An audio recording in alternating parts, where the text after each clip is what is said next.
Hey guys! Today we're going to look at how we can increase the stress, decrease the stress, make the asana a little bit more comfortable and accessible, and we're first going to look at caterpillar. So caterpillar is forward fold, and we extend the legs long.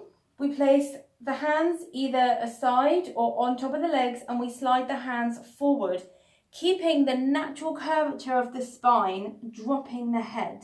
We're looking for the natural curvature of the spine.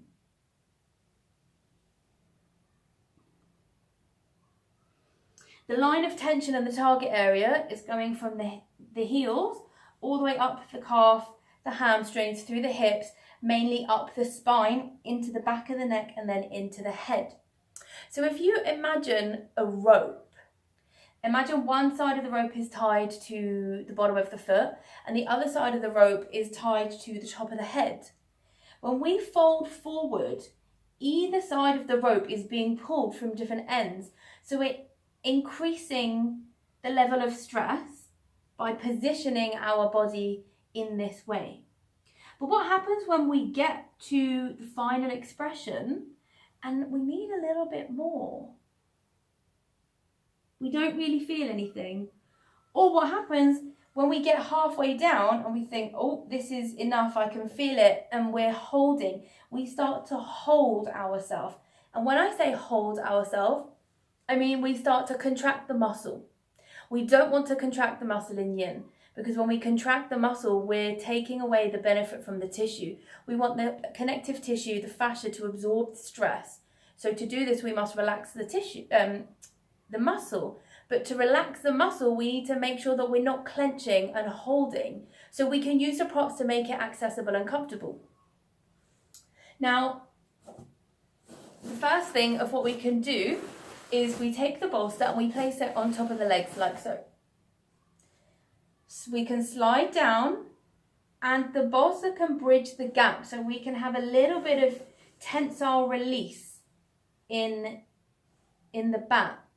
You can keep your head onto the bolster like so, or you can change the bolster and create yourself a little pillow.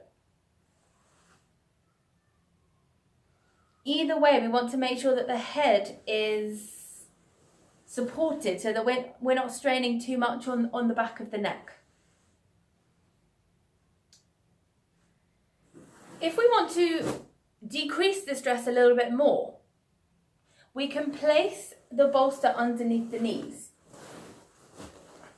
Now what we're doing is we're breaking the line of tension. So we have tension from here up to the knees, from the knees down to the hips, and from the hips all the way up the side body and the back into the back neck. But what we're doing when we're taking the bolster underneath the knees is we're breaking that line of tension. So it's not one whole line, it's little compartments. What we're also doing is slightly changing the way that the femur sits into the hip socket. So we're changing the composition of it so that everything is becoming a little more rearranged in a comfortable manner.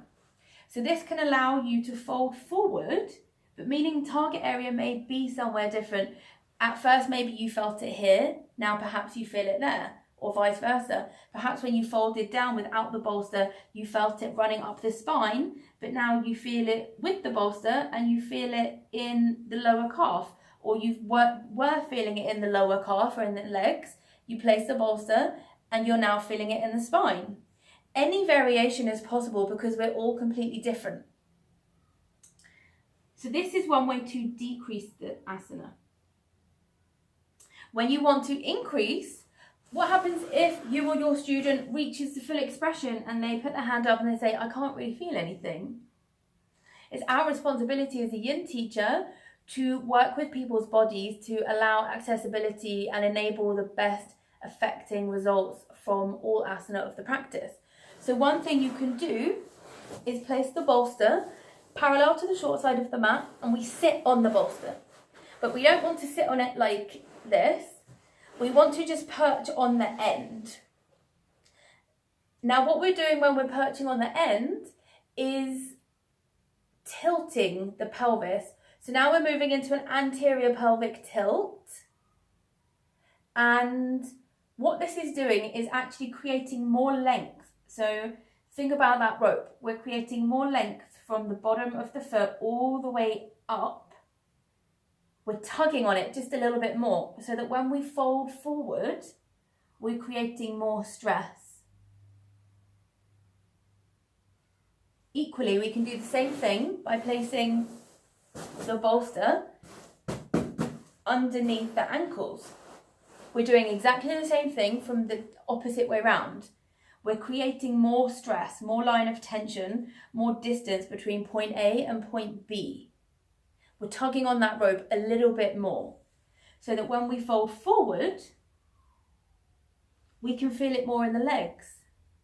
But the one thing to remember is that with the asanas and the way that we prop in yin, what may be good for somebody at one point may not be good for somebody else, and what may be good for somebody at one point may not be good for that same somebody at another point of their practice.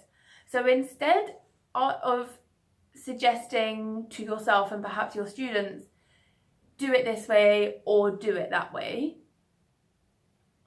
instead of saying, oh, I would suggest putting a bolster underneath your hips and that's it, suggest trying different techniques and playing around. Try putting the bolster underneath your hips, try putting the bolster underneath your knees, try placing the bolster underneath your feet. Play around and be creative and allow people to explore and you explore so that really we can find the best propping option for that moment in that asana at that time. Because like I've said before, it will be slightly different depending on how much water you've drank, how much fat content you have, where your mind is, how your emotions are, how much yin or yang styles of practice or exercise that you have done in that day. You know, how much you've moved, how much you haven't moved, how tired you are. All these factors will differ they'll demonstrate a differentiation in your practice. So the art of propping is really one of uniqueness all the time. And I implore you to be creative with your propping.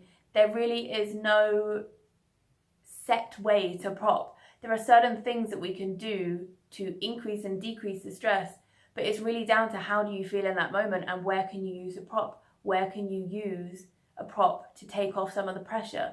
Where can you use a prop to increase the pressure a little more so that you are always on the edge? Coming back to the 4 principles of yin, the reason why we practice the art of propping is so that we can always be on our edge of comfort, we can always be comfortable, we can always relax, and so that we can give time in the asana as well. Thank you for watching. I hope this was useful. I will speak to you very soon.